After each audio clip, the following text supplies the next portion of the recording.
Silakan Pak Muslim. Assalamualaikum warahmatullahi wabarakatuh. Waalaikumsalam warahmatullahi wabarakatuh. Kepada yang terhormat beliau dosen Dr. Yuyun Marzuningsih MPD selaku dosen mata kuliah model-model pembelajaran PAI yang saya hormati, kepada seluruh teman-teman PJJ PAI UIN Syibr Syekh Nurjati yang saya hormati. Pada kesempatan kali ini kami dari kelompok 11 akan menyampaikan materi dengan judul evaluasi dan penilaian model pembelajaran PAI dengan topik teknik evaluasi model pembelajaran berbasis kompetensi dan pengembangan instrumen asesmen autentik dalam pembelajaran PAI.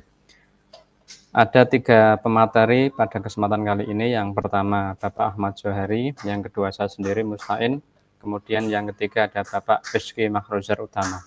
Langsung saja saya persilahkan kepada pemateri pertama, Bapak Ahmad Johari untuk mempresentasikan makalah. Kepadanya dipersilakan. Baik, terima kasih Pak Mustain selaku moderator. Assalamualaikum warahmatullahi wabarakatuh. Saya melanjutkan apa yang disampaikan di awal tadi oleh Pak Mustain bahwa dalam paparan ini kami akan sedikit membahas beberapa item yang berkaitan dengan evaluasi dan penilaian model pembelajaran PAI. Yang pertama kita ke latar belakang dulu. Ada sedikit catatan yang akan kami sampaikan di sini bahwa pendidikan agama Islam merupakan elemen krusial dalam sistem pendidikan di Indonesia. Kemudian dengan mayoritas penduduk yang beragama Islam yang cukup banyak, pemahaman dan penerapan ajaran agama Islam sangat penting untuk membentuk karakter dan moral individu. Lalu, PAI tidak hanya mengajarkan aspek religius, tetapi juga membentuk sikap dan perilaku peserta didik dalam kehidupannya sehari-hari. Kualitas pembelajaran PAI memiliki dampak signifikan terhadap pembentukan generasi yang cerdas secara akademis dan memiliki nilai-nilai moral yang kokoh. Selanjutnya,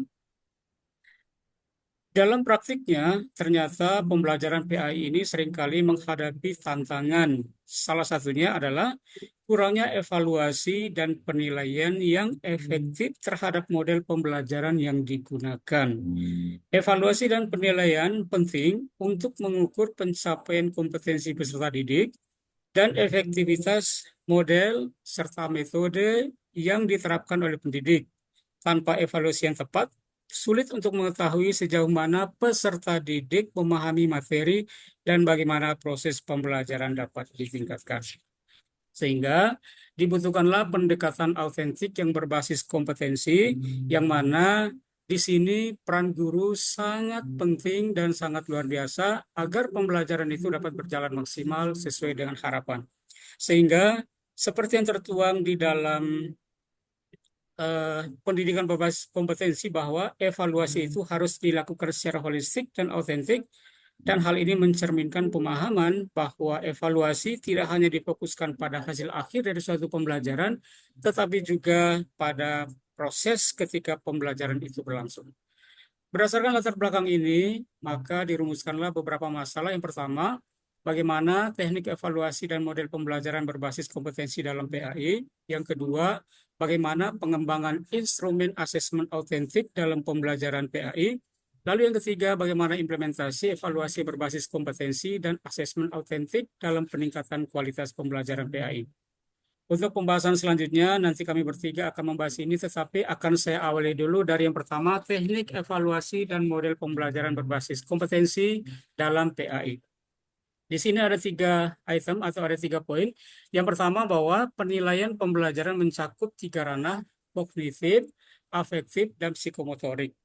Dalam konteks pembelajaran PAI, sebenarnya evaluasi itu atau model pembelajaran berbasis kompetensi merupakan proses yang kompleks dan multidimensi, di mana teknik evaluasi harus mencakup pengukuran yang tidak hanya terhadap hasil pembelajaran, tetapi juga pada proses pembelajaran itu sendiri. Sehingga 3 ranah dalam bentuk kognitif, lalu afektif, lalu psikomotorik, ketiga-tiganya harus semuanya dievaluasi. Lalu yang kedua, pada poin yang kedua, bahwa evaluasi dalam pembelajaran PAI berbasis kompetensi fokus pada ranah afektif. Memang Bapak Ibu semua yang saya hormati, Ibu dosen yang kami hormati semuanya, bahwa evaluasi pembelajaran PAI itu tidak mesti pada ranah pengetahuan saja, namun pada ranah afektif ini yang paling utama.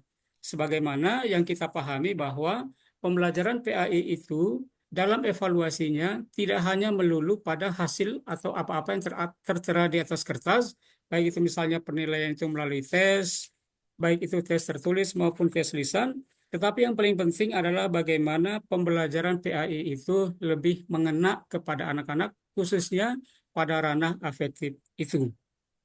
Sehingga di samping evaluasi yang dilakukan oleh Bapak Ibu guru itu, khususnya penguatannya berbasis pada ranah afektif ini, karena pada ranah afektif ini akan dilihat siswa itu apakah benar-benar melaksanakan, memahami dan melaksanakan tidak materi-materi yang sudah diajarkan oleh Bapak Ibu guru di kelas mereka. Namun di samping itu, guru harus kompeten dan evaluatif juga harus komprehensif. Ini sesuai dengan amanat undang-undang, khususnya Undang-Undang Guru tahun 2005 itu, yang mana kompetensi guru atau kompetensi pendidik itu harus memiliki atau harus menguasai beberapa di antaranya, yakni kompetensi pedagogik, kompetensi kepribadian, kompetensi sosial, dan kompetensi profesional yang diperoleh melalui pendidikan profesi. Sehingga kompetensi-kompetensi ini akan saling berpadu, membentuk karakter guru itu sehingga guru atau pendidik itu betul-betul profesional dalam melaksanakan aktivitasnya.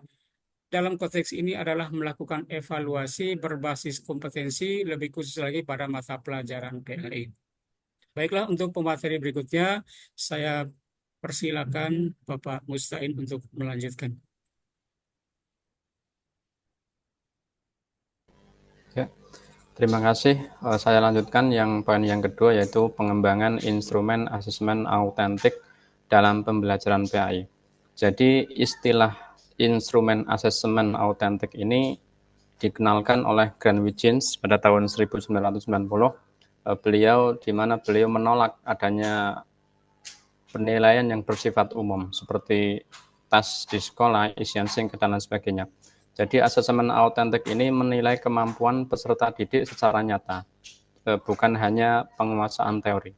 Kemudian selanjutnya proses penilaian yang asesmen autentik ini juga menuntut peserta didik untuk menampilkan sikap, menggunakan pengetahuan dan keterampilan yang diperoleh dalam pembelajaran pada situasi yang nyata. Kemudian asesmen ini juga harus holistik, relevan dengan dunia nyata, objektif dan sistematis. Langkah-langkahnya bisa meliputi analisis kompetensi, yaitu penentuan standar kompetensi dan indikator dari ranah kognitif, afektif, dan psikomotorik. Kemudian juga ada perumusan indikator, pemilihan teknik penilaian, pengembangan rubrik, dan pelaksanaan disertai umpan balik.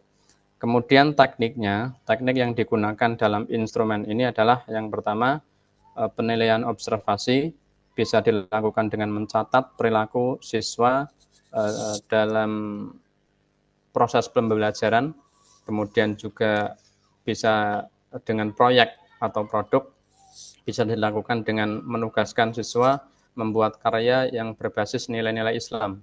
Kemudian ada penilaian portofolio, yaitu mengumpulkan berbagai hasil karya siswa selama 1 semester. Juga bisa lanjutnya adalah unjuk kerja, bisa dilakukan dengan memberikan tugas praktek keagamaan seperti praktek sholat, tadarus, atau pidato dakwah dan lain sebagainya. Kemudian penilaian diri dan teman sebaya yang memberikan ruang refleksi dan penilaian dari rekan siswa.